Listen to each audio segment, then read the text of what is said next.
siyang makakasama ko habang ako'y nabubuhay at magpakailanmay sa bahay ni Yahweh mananahan.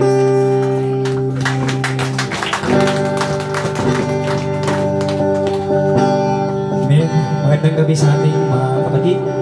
Tayo ay patuloy na magpuri sa Panginoon sa kabila ng lahat.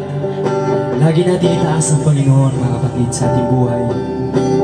Narito tayo sa gabi nito, hindi lang para kay Apak, hindi para sa Panginoon. Amen. Hallelujah. Let's continue to worship. Gawin natin panalangin ang awitin ito na kahit anong pagsubok na dumating sa ating buhay, nandiyan ang Diyos, mga kapatid. Amen. Hallelujah. Thank you, Lord Jesus.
Panginoon, sa gabi ito. Lord, buuin mo ang bawat puso ng bawat isa.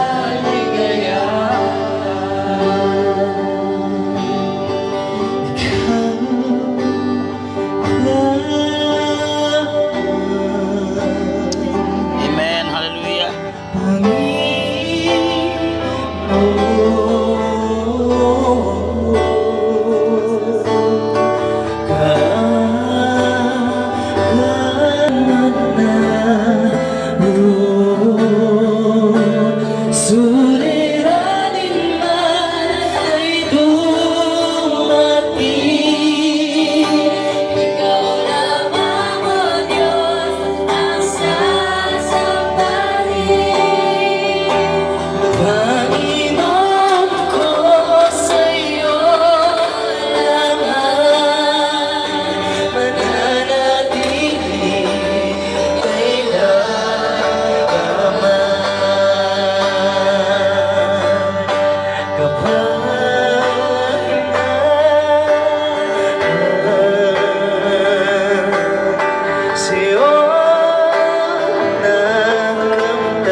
Sabihin mo yan sa katabi mo, sa gabing ito, kahit anumang pagsubok, kaya natin yan nagpasan.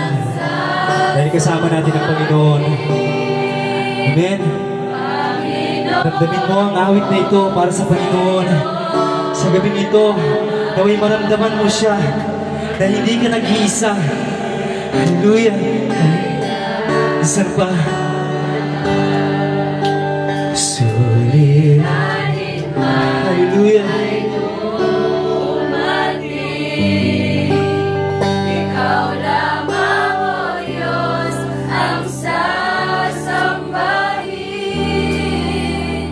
Panginoon ko, sa iyo lamang mananatili kailan pa man. Mananatili kailan pa man. Mananatili kailan pa man. Lord, salamat Panginoon sa awiting ito, Panginoon. Tunay nga, Panginoon, na napakabuti mo, Panginoon, sa bawat isa na narito, Panginoon. Lord, dito ang aking samot dalangin. Sa'yo namin ibinabalik, Panginoon. In Jesus' name we pray. Amen. Ito ang appointed time para sa iyo. Hallelujah. Pigit po natin ang ating mga mata. Patuloy po tayong dumulog sa ating Panginoon na buhay. Hallelujah, Jesus.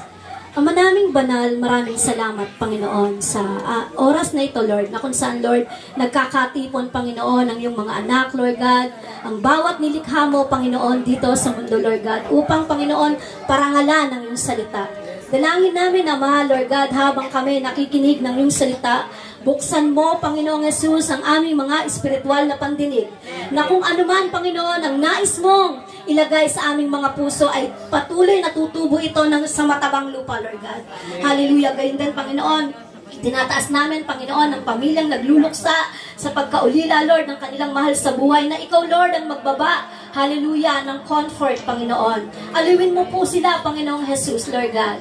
Panginoon, maraming salamat, Panginoon. Patuloy mo po, Panginoong Jesus, buksan ang aming mga puso, ang iyong salita na aming pagsasaluan sa gabing ito, Lord, ay patuloy na tumimo sa aming mga puso. Salamat, Ama, ang lahat ng papuri ay sa iyo po namin ibinabalik sa pangalan ni Jesus. Amen, amen, amen. Hallelujah. Hallelujah, Jesus. Ang ating pong scripture ay matatagpuan sa mga ngaral. Ito po ang sinasabi. Ang lahat dito sa mundo ay may kanya-kanyang panahon at may kanya-kanyang oras. Meron daw pong panahon sa pagsilang at meron din panahon sa pagkamatay. Hallelujah. Agree po ba tayo doon? Amen. Yun po ang salita ng ating Panginoong Yesus na matatagpuan sa mga ngaral. Tuloy nga po, dahil tayong lahat dito, bago tayo narito, sure naman na pinanganak tayo. Katulad din ni Jeremy, ipinanganak siya noong March 17, 2006. Ngayon, bumalik na siya sa ating Panginoon noong November 21. Amen. Meron pong dalawang bagay na tinuturo dito, na ang ating pagkapanganak at ang ating paglisan dito sa mundo ay may buhay. May buhay na ibinigay, may buhay din na ibabalik sa ating Panginoon. Amen. Amen. Hallelujah. Sabi po rito, ang nangyayaring ganito sa ating kasalukuyan, sa ganitong sitwasyon, ay tunay na napakalungkot. Amen. Naranasan ko rin po ito bilang lola. Bilang lola. Si Sis Jo, anak niya si Apa, si Jeremy, masakit na yon. Ako po, bilang lola, doble sakit. Kasi nakikita ko yung anak ko na nawalan siya ng anak bilang magulang. Nakikita ko yung anak ko. Nung nawala yung apo ko, bilang lola naman. Kaya dalawang sakit ang naramdaman ko noon. Nung nawala yung apo ko, nagiging emotional ako, no? Pero salamat sa Diyos, napagtagumpayan namin yun. Yung anak ko, kinwestiyon niya ang Panginoon. Sabi, ba't ganun, ma? Sabi niya. Nabuhay yung apo ko sa pabelya, 5 days lang siya. Ngayon, tumawag siya sa akin, sabi niya, ma, kailangan ng dugo, sasalinan yung anak niya. Ngayon, hindi siya pwede, bagamat pwede siya, kaya lang, bagong panganak, syempre, maraming dugo. Nakaka-relate ang mga nanay dito, di po ba? Maraming dugong nawala, kaya hindi siya pwede. Ang pwede lang, ako bilang lola, at yung asawa ko. Amen. Ngayon sabi ko, sige na, sabi ko, pupunta ako dyan, sa Maynila, yun sa Pabella. Ngayon, webe siya sasalinan, willing akong, syempre ako ko yun, willing ako, pero madaling araw ng Webes, binawian ng buhay yung bata. Tawag yung anak ko. Sobrang durog ang puso ko, kasi syempre, bukod sa yung anak ko, nagdadalang hati, nawalan din ako ng isang parte ng buhay ko, yung apo ko. Hindi pa po yun ang una. Napangalawahan pa. Nung napangalawahan, ipinanganak siya na patay na. Patay na. Kaya, kahit kino-question ako ng anak ko, na bakit ganun, ma? Lingkod ka ng Panginoon.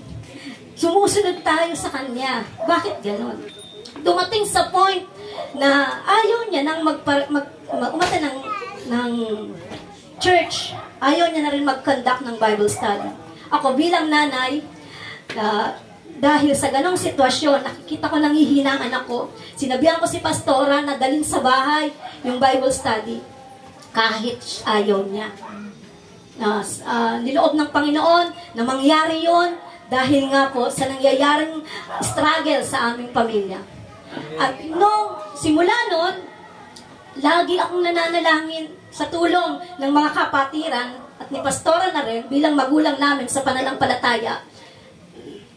Nagkaroon na naman siya ng binhe sa kanyang sinapupunan.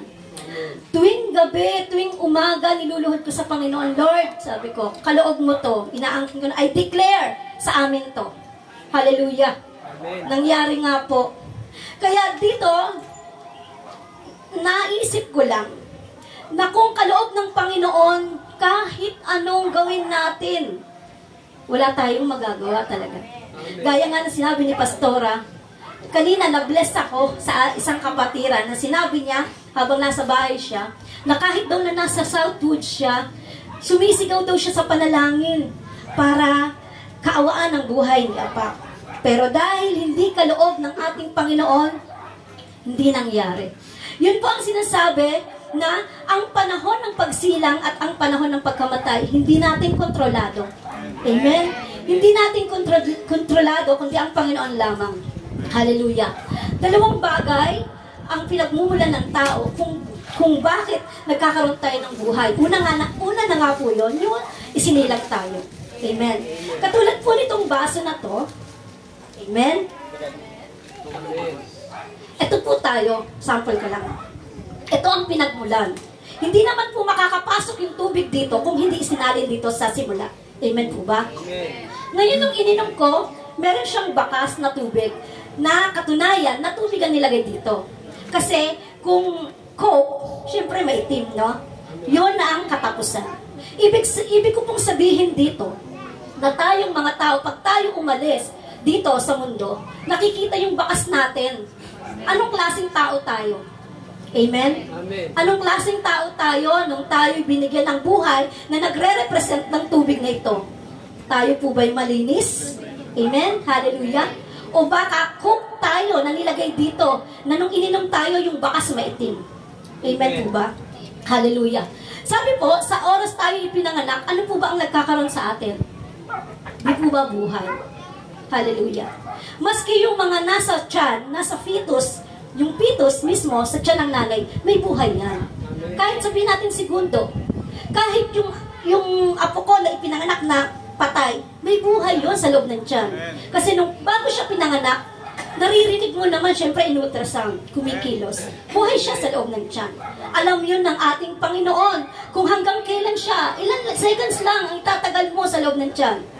Amen. Hallelujah. At sa oras na tayo mamatay, ano po ba ang nawawala sa atin? Hindi po ba buhay din? Hallelujah. Kaya gaya ng PC, meron tayong lifespan. Kung gaano lang tayo tatagal.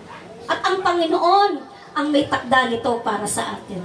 Sa buhay po ni Apak, hindi ko siya personal nakilala kasi nakikita ko lang po siya pag may family day sa Ignite FBR. Ang kilala ko talaga si Victor at saka si Jimboy. Sila lang po. Pero sa pagmasid ko po sa kanya, tahimik po siyang tao. Kaya po, hindi ko masyadong minawansin kasi minsan, di po ba, pag sobrang tahimik ng tao, hindi mo alam kung paano mo siya i-approach. Dahil ako naman elder na, syempre, yung mga kabataan na lang mag-a-approach sa kanya. Kaya nga po, nung nagbaba ng prayer, ng panawagan si Pastora na ipanalangin natin ang ating kapatid, hallelujah, ipinalangin naman natin. Kaya lang po, talagang hanggang doon lang ang kaloob ng ating Panginoon. Pero nagpapasalamat ako kasi binigyan siya ng 19 years. Hallelujah. Hindi katulad ng apo ko, bagamat ang Panginoon natin ang nagtakda ng oras, hallelujah, sa pangyayaring yon sa aming pamilya. Wala po akong hindi, kahit po, kasi tayo, kahit sabihin natin na gano'n tayo katatag, gano'n tayo kalakas, pag may isa tayong kapatid, o kahit di nating kapatid, na nag-rely sa atin na ganito, yung humihingi ba ng advice o nagdumadaing ng kahirapan, di po ba, meron ding parte ng ating puso na kumukurot. Amen po ba? Gusto mo rin makatulong in a way na maiibsan yung bigat. paano pa po kaya kung kapamilya? Amen po ba? Si Abak po, hindi siya individual lang. Nung isinilang siya, matik, meron na siyang magulang. Nanay, tatay, matik, may kapatid siya, kaibigan, classmate. Lalo na nung nag-aaral. Kaya hindi lang po siya individual, hindi siya nabubuhay para sa sarili niya. Kaya kung siya nawala, natural, malulungkot tayo. Mahal natin eh. Amen? Mahal natin. Pero alam niyo po ba, na ang pagkamatay natin dito sa lupa, ay ang pagkabuhay naman ng ating buhay na walang hanggan. Hallelujah! Salamat sa Panginoon. Amen. Dahil, kung babawiin ng Diyos ang ating buhay, paano po ba natin ito ipipresenta? Amen? Paano natin ihahandog muli sa ating Panginoon ang ating buhay na hiram? Kasi naniniwala po ba tayo na hiram ang ating mga buhay? Yes, hallelujah. Parang ganito lang, may nanghiram sa'yo ng cellphone. Ngayon, kahit anong gusto mo pang gamitin, dahil yun ang may-ari, susoli mo. Ganon din po ang ating Panginoong Jesus. Kahit sabihin pa natin na gusto ko pang mabuhay, pero kung ayaw na ng Panginoon, at nakikita niya na kung hahabaan niya pa ang buhay mo, ay meron ng di magandang mangyayari. Nasa Kanya ang kapamaraanan kung paano ito mangyayari at ang Kanyang kalooban. Ako, nagpapasalamat ako sa Diyos kasi kahit nawala yung dalawa kong apo, alam niyo po ba, naisip ko siguro kaloob ng Panginoon na mawalan ako ng apo kasi baka pag nagkaroon sila ng buhay, hindi na rin sila ganun ka-healthy dahil po premature at meron na rin infection sa dugo. Kaya sabi ko, Lord, ito pong pangatlo, sabi ko ganon, ilalabang ko to ng panalangin. Amen, hallelujah. At hindi naman niya ako binigo. Kaya sabi ko, ang panahon ay nandito sa pangatlong apo ko. Kaya salamat sa Panginoon. Sabi ganun po, nung tayo isinilang, matik ang ating magulang, nagmahal yan. Related po ang mga magulang dito, lalo na ang mga nanay. Hindi pa nga po isinisilang, mahal na natin. Lalo na nung nakita na natin yung mukha. Amen? Lalo nating minahal. Tapos, matuturuan tayo na magtiwala na kaya natin ano man ang pagsubok sa tulong ng Panginoon. Kaya natin. Kaya nga po pag nagkakasakit, yung anak natin, di po ba, kahit ano pa yan, ibebenta natin, maano lang yung buhay. Amen po ba? Lahat. At gayon din, sa piling ng ating anak o mahal sa buhay, hallelujah, nagkaroon tayo ng tuwa, galak. Amen? Hallelujah. Yun po ang nararanasan bilang tao. Normal yun sa atin. Yun ang nararanasan natin. Pero nung namatay, sabi nga sa panahon ng pagkamatay, yung katawan natin humihiwalay na naiiwan dito sa mundo. Amen? Hallelujah. Doon po mag-uumpisa ang eternal life. Buhay na walang hanggan. Hallelujah. At pag-alis ng ating espiritu sa katawang ito, doon na po tayo haharap sa Panginoon. Gaya nga po na sinabi ng Hebreo, chapter 9, verse 27. Sabi nga lang, itinakda daw po sa lahat, walang exempted, sa lahat ng tao, ang minsan lamang mamatay. At ang pagkatapos nito ay paghukom. Kaya po, tayong lahat, bata, matanda, babae, lalaki, pagkatapos ng ating buhay, siguradong haharap tayo sa Panginoon. Ang tanong po, paano po natin ipipresenta ang ating buhay sa ating Panginoon na nasa langit? Amen? Dahil dalawa lang po ang patutunguhan nito. Eternal life with Jesus, hallelujah, o eternal life with damnation. Yung buhay na walang hanggan, na may kaparusahan at kapahamakan. Hallelujah. Meron po tayong pagkakataon. Kaya minsan, lalo na nung di pa ako nakakakilala sa Panginoon, pag merong mga nagbibigay sa akin ng mga flyers, sabi sa akin ganun, pag namatay ka, saan ka ba mapupunta? Noon, medyo nalilito pa ako, dahil di pa ako nagbabasa ng Bible. Pero nung nabasa ko sa Biblia, sa John 3:16, gayon na lamang ang pag-ibig ng Diyos sa sanlibutan. Kaya, ibinigay niya ang kanyang bugtong na anak na kung sino man sumampalataya ay hindi mapahamak. Amen. Pagkos magkaroon ng buhay na walang hanggan. Yung po pala yun. Hallelujah. Yung po pala yun. na-enlight ako na tayong lahat dito, ito po ang ating training ground. Ito ang appointed time mo na marinig mo ang salita ng ating Panginoong Jesus. Hallelujah. Dahil po tayo, lahat tayo may mga panapanahon. At ito po ang appointed time mo, hallelujah, para isipin mo na ito po palang mundong ito ay ang ating training ground. Matuto tayong sumamba, pumuri sa Panginoon, dahil pag tayo po ay binawian na ng buhay, hindi na po tayo makakabalik. Gaya ni Lazarus at ng mayaman, na kahit anong sabihin niya na magpadala ka para sa mga kapatid ko, wala na pong chance. Ito po ang chance. Ang chance po natin ay nandito sa mundong ating ginagalawan. Pipili po tayo. Pipili po tayo kung saan natin gusto. Amen? Doon po sa eternal life, na mayroong kapahamakan at kaparusahan, walang hanggan, walang non-stop to. Kasi pag tayo namatay, hindi na tayo pwedeng bumalik dito. Wala nang chance. Meron ding eternal life with Jesus. Ito yung walang hanggang buhay na kasama ang ating Panginoon. Kaya po, galingan na natin. Amen? Hallelujah. Galingan na natin habang narito tayo sa lupa. Kilalanin natin ang ating Panginoong Jesus bilang Diyos at sarili nating tagapagligtas. Amen? Kasi po, walang mawawala. Hallelujah. Kung tayo ay susunod sa ating Panginoon at patuloy siyang tanggapin, wala pong mawawala. Kasi kasama natin siya, mag-depart man ang ating katawang lupa, kasama natin siya. Eternal life. Pero pag tayo hindi sumunod sa Kanya, at dun pa lang natin na-realize, ay totoo nga ang langit. Hallelujah.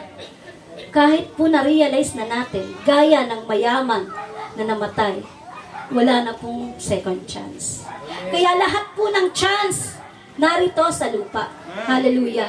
Lahat po ng chance ay narito na ibinigay sa atin ng ating Panginoong Jesus na nandito sa lupa. Hallelujah.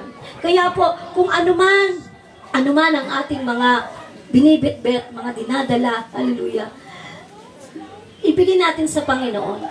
Ibigay natin sa Panginoon kasi wala namang ibang makakaligtas sa atin kundi ang ating Panginoong Jesus lamang. Hallelujah. Kaya nga po, sinabi sa Hebreo 12, amen, hallelujah, 11, 12, 14, ito po ang sinasabi, sikapin ninyong makasundo ang lahat at magpakabanal sapagkat hindi ninyo makikita ang Panginoon kung hindi kayo mamumuhay ng ganito. Ano po ang tinutukoy ng ganito? Yung pagsunod sa Kanya. Amen. Hindi po madali ang pagsunod sa ating Panginoong Yesus. Pero may kalaki pong kaginhawahan. Hallelujah. Kasi po, habang sumusunod tayo sa Panginoon, sumusunod din po yung kaaway natin. Espiritu ng mundong itong ating ginagalawan. Hallelujah. Lahat po tayo ay tinatawag ng ating Panginoon. Ang problema po ay kung paano tayo magre-response. Kasi po, nasa sinapupunan pa lang tayo, pinili na tayo ng ating Panginoon. Hallelujah. Gaya nga po ng sinabi ng ating Panginoon kay Jeremiah, makikita po natin sa 1:4, sabing ganon, hindi ka pa pinaglihi at pinanganak, pinili na kita. Ibig po palang sabihin na binubuo pa lang tayo o gatuldok pa lang tayo sa loob ng tiyan ng ating mga magulang. Kilala na tayo ng ating Panginoon. Hallelujah. Kilala na tayo ng ating Panginoon. Ngayon, paglabas natin, nagkaroon na tayo ng freedom. Binigyan na tayo ng ating Panginoon ng freedom. Yung maging ano po ba yung freedom? May gano'n nagtanong. Ng kalayaan. Yes, amen. Binigyan tayo ng kalayaan pumili. Pero nandun ang guidance niya. Ngayon, ikaw ang magdidesisyon para sa sarili mo. Ikaw ang magdidesisyon para sa sarili mo. Kasi, ang Panginoon natin ay punong-puno ng habag, grasya. Hallelujah. Pero hindi niya pangahimasukan yung mga bagay na ibinigay niya na sa iyo. At yun nga po yung kalayaan. Amen. Hallelujah. Kaya kung ikaw ay nakakarinig ng tinig na ito, kapatid, tinatawag ka ng Panginoon. Amen. Ito ang appointed time para sa iyo. Hallelujah. Ang tayong lahat ay kinukumpara tayo, sabi nga po ganon sa verse 2, may panahon sa pagtatanim May panahon sa pagbunot ng tanim. Kung tayo ay tanim, isang binhe na itinanim sa lupa, paano po ba natin ito palalaguin? Hallelujah. Paano po ba ito lalago? Tayo po ba'y halamang payat? Halamang walang bunga? Halamang walang dahon o tuyot? Dahil pagdating ng panahon, amen, mabubunot at mabubunot po tayo. Amen. Hallelujah. Salamat sa ating Panginoon. Sabi po ng conclusion, kaya po habang tayo ay nabubuhay pa, kilalanin natin ang Panginoon na nagbigay sa atin ng buhay. Tanggapin natin siya bilang personal nating tagapagligtas at Diyos ng ating mga buhay. Sumunod at tumupad sa kanyang kalooban. Amen. At mamuhay na may kabanalan at pagsumikapan. Hallelujah. Ang pag-ibig sa bawat isa. Amen. Uulitin ko po ang sinabi ng Hebreo 12:14. Patuloy po nating saliksikin. Hallelujah. Sikapin ninyo. Ibig po sabihin hindi madali kasi sisikapin nga natin. Sikapin ninyong makasundo ang lahat. Amen. Kasi po, dito sa ating mundong kinikilusan, iba't ibang ugali ang ating nai-encounter. Maging sa pamilya na rin natin, sa personal nating pamilya, iba-ibang encounter na ugali ang ating na sasalamuha. At magpakabanal sapagkat hindi ninyo makikita ang Panginoon kung hindi kayo mamumuhay ng ganito. Ang ibig pong sabihin, Panginoon, ang ating Panginoon ay patuloy na nangungusap sa atin. Amen. Patuloy na nangungusap. Patuloy na kumakatok sa ating mga puso, mga kapatid. Kung sino man po ang nakakarinig, hallelujah, ng tinig na ito. Kinakausap ka ng Panginoon sa oras na ito. Amen. Tunay na kumakatok siya. Bigyan po ninyo ng pagkakataon ang ating Panginoon na kumilos, bigyan po natin siya ng authority sa ating mga buhay. Hallelujah. Dahil ang gawain ito, hindi ito para ipagdasal si Apak. Amen. Hindi po ito para ipagdasal. Ginagawa po ang ganitong mga gawain para itaas ang ating Panginoon sa buhay ni Apak. Amen. Kung ilang taon siya rito na namuhay, ganong taon rin kabuti ang ating Panginoon sa kanyang buhay at sa kanyang pamilya. Amen po ba? Dahil alam natin na siya'y kinukup na ng ating Panginoon. Hallelujah. Alam po natin yon bilang mga kapatid, bilang anak, bilang mga kaibigan, tayo pong lahat ang nakakakilala sa Kanya. Kaya po, maraming salamat. Hanggang dito lang po ang aking maiksing mensahe. Patuloy po tayong lumapit sa ating Panginoon. Manalangin po tayo. Ano po natin ang ating mga mata. Hallelujah. Lord, maraming salamat, Ama, sa iyong salita. Tunay nga po, Lord, na napakabuti mo sa bawat isa sa amin. Lord, dinadakila ka namin at patuloy na pinapupurihan, Ama, sa gawain ito, Panginoon, na ikaw lamang ang maitaas. Ang iyong pangalan, hallelujah, Panginoong Jesus, ang maitaas sa aming kalagitnaan. Panginoon, dalangin ko, Panginoong Jesus, na anuman, Lord, ang kapighatian, anuman, Panginoon, ang nararanasan ng pamilyang Freedom, Lord God, I pray, Panginoon, lukuban mo sila, Lord, ng iyong kapangyarihan at patuloy na selyuhan, Lord, ng iyong banal na dugo, Panginoong Jesus, na ikaw, Lord, ang magpo-provide, Lord God, ng kanilang pangangailangan. Tugunin mo po nawa, Lord God, anuman ang kanilang pangangailangan. At gayon din, Panginoon, bigyan mo ng katatagan, Lord, ang magulang, ang kapatid, Lord God, ang mga tsuhin, Lord, ang mga pinsan, Lord, na nagmamahal sa Kanya. Panginoon, ini-entrust po namin sa iyo, Lord, pinagkakatiwala namin sa iyo, Lord, ang iyong anak, Panginoong Jesus, na lumisan na, Panginoon, dito sa mundong ito, na alam namin, Panginoon, dyan sa iyong kalangitan, ay sama-samang magpupuri kami, Panginoon, pagdating ng panahon. Kaya, Panginoon, maraming salamat, Lord, sa oras na ito, Panginoon, na nagkatipon kami at patuloy namin, Lord, ninanamnam, Lord God, ang iyong salita. Ito po ang aming dalangin, Panginoon. Ikaw, Lord, ang mapupurihan, ikaw ang maitaas, Panginoon, at ikaw ang maluwalhati sa aming mga buhay. Sa pangalan ni Jesus, lahat po tayo ay magsabi ng Amen. Thank you, God. Maraming salamat po, Sister Vilma, sa salita ng Diyos. Bawat isa sa atin po ay meron po tayong connection kay Brother Jeremy. At yung connection na yun ang nagdudulot sa atin ng masakit ang ating pakiramdam sapagkat hindi natin lubos maisip sa murang edad niya ay siya ay pumanaw na dito sa mundong ibabaw. At bawat isa sa atin ay may kanya-kanyang kwento. Kung anong klase siya bilang isang anak, bilang isang kapatid, bilang isang pamangkin, bilang isang kaibigan, o bilang isang kaklase.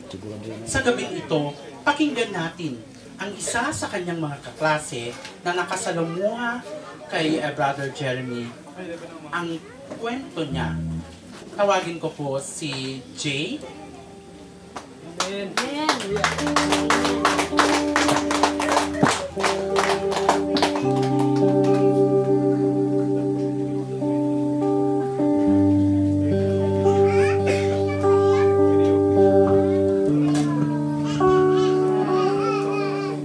Nais ko lang po ibahagi ang salita ng Panginoon sa Romans 6 verse 23. Romans chapter 6 verse 23. For the wage of sin is death, but the gift of God is eternal life in Christ Jesus our Lord. Gusto ko lang po sabihin na masakit man po para sa pamilya po ni Jeremy na yun nga po, nawala na po siya. Pero meron din pong saya kasi alam naman po natin kung saan siya napunta. Hindi man po kami nagkaroon ng pagkakataon na maging close sa isa't isa, pero nandun pa rin po yung saya na naging classmate po namin si Jeremy. And alam naman po natin lahat na nasa piling po siya ni Lord. And sa pamilya po ni Jeremy, okay lang po na nawala si Jeremy kasi alam naman po natin kung saan siya napunta. And yun po isa piling na Panginoon. Bilang classmate ko ni Jeremy, nakikita ko naman po kay Jeremy na yung saya niya sa loob ng room at sa labas po kasama ng mga kaibigan. Yun nga lang po, kung nagkaroon ng pagkakataon na maging close po kami. Pero masaya naman po kami na yun nga, yun po. Thank you. Maraming salamat sa iyo, Jay. Tunay nga na pag meron tayong pagkakataon, halimbawa meron tayong mga kaklase o mga kaibigan na hindi natin pinapansin, siguro yun na yung time na huwag natin maliwalain sila sapagkat tulad ng sinabi ko, ang buhay natin ay temporary lamang dito sa mundo. At tunay nga na si Brother Jeremy, may nabasa kasi ako doon sa mga kaklase niya, na tunay nga na siya ay mabuting kaklase. Mabuting mag-aaral sa kanyang group. Kaya gano'n na lamang ang pagmamahal nila kay Brother Jeremy. Isa pang patunay na talagang si Brother Jeremy ay isang kaaya-ayang mag-aaral. Tinatawag ko po si Brother Mark.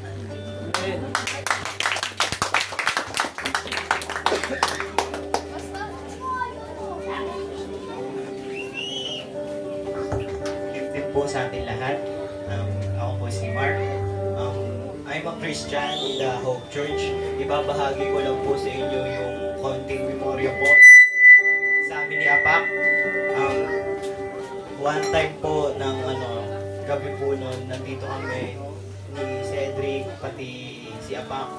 Pumunta ako dito, nagtanong ako sa kanya kung papasok pa ba siya. Then sabi niya, panghapon pa po kami noon. Then sabi niya, papasok daw siya. Sabi ko, sabay kami, tapos kasama sila Tingkang, yung kaklase namin.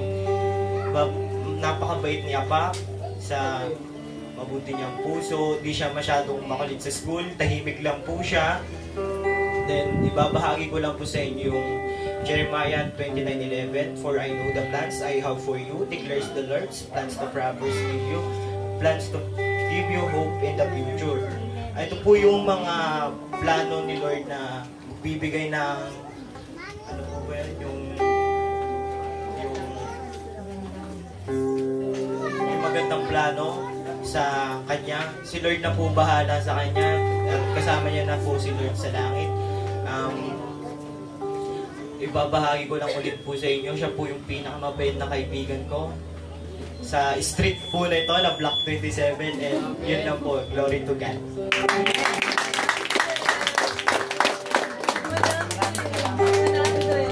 Maraming salamat po, Brother Mark. Sabi nga nila, matatandaan lang daw natin ang tao kapag meron siyang ginawang mali.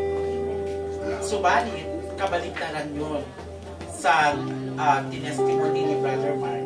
Sapagkat ang kabutihan kailanman ay mananatili sa puso natin. Amen?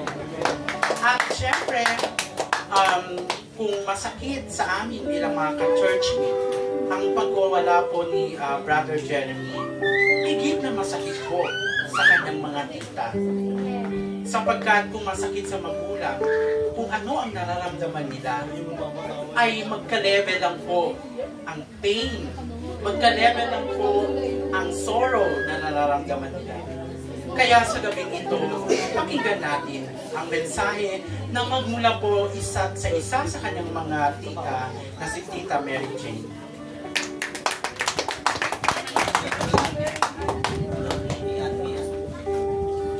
I'm sorry, si Tita May Ann pala.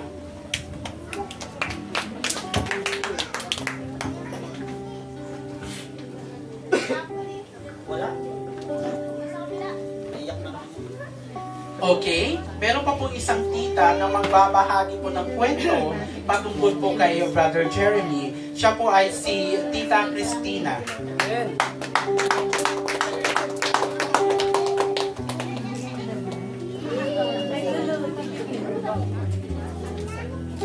Kaya hindi nakapagtataka na si Apak mahiyain. Kasi ang mga tsahin ganun din.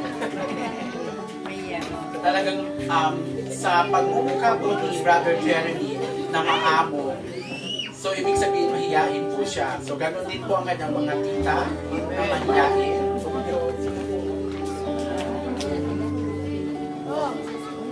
Okay.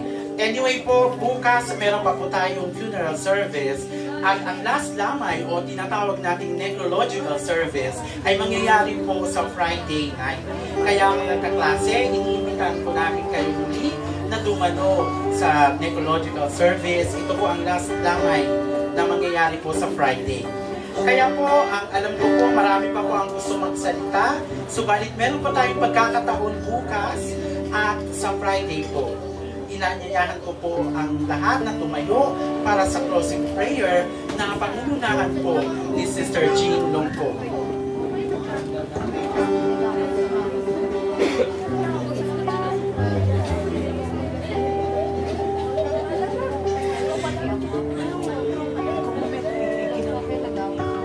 Po ay manalangin muli. Tayo po'y panandaliang pumikit. Dakilang Diyos, muli po kami nagpapasalamat sa gabing ito. Sa maigsipong programa, Panginoon, sa maigsipong programa, Panginoon ito, Panginoon Diyos, na aming kapatid na si Apak. Salamat, Panginoon, sa pagsama mo sa amin. Sinabi mo nga 1, 2, 3 na nagkakatipon-tipon. Ay naririto ka palagi, Lord, sa aming kalagitnaan. Kaya, Panginoon, salamat sa buhay ng bawat isa na naririto. At dalangin ko, Panginoon, na ang puso ng bawat isa, Panginoong Diyos, ay patuloy mo i-comfort, Panginoon. Ang kalungkutan, palitan mo ng kaligayahan, Panginoon, na nagmumula sa iyo. At alam namin, Panginoon, sa mga oras na ito, kung nasaan na po, Lord, ang aming kapatid. Kaya, Panginoon, nagpapasalamat kami sa lahat-lahat ng ito, O Diyos. Sa nagdala ng salita mo, Panginoon, dalangin ko, Panginoon Diyos, na may tumimo sa aming mga puso. At dalangin ko rin, Panginoon, na mga kapatid, Panginoon namin Diyos, na hindi pa nakakakilala, dalangin namin, O Lord, na patuloy, Panginoon, na mayroon silang naintindihan at meron silang natutunan, Lord, sa gabing ito. Amen. Dakilang Diyos, pinapasalamatan ka namin. Alam namin ikaw ang makapangyarihan sa lahat. At alam namin ikaw ang patuloy na magprotection sa aming lahat, Panginoon. At maraming salamat po sa gabing ito. Patuloy po kami, Panginoon Diyos, na magpapasalamat. Walang hanggang pasasalamat, Panginoon. Salamat, Lord, sa aming mga buhay. At patuloy mo, Lord, seryuhan ang gawain ito, O Lord, na nagmumula sa iyo. Muli, Panginoon Diyos, tinataas namin ang aming mga sarili. At sa iyo po lahat, Lord, namin ibinabalik ang maraming papuri, pasasalamat, pagdakila. Sa tanging pangalan mo lamang, Jesus. Amen and amen, Lord.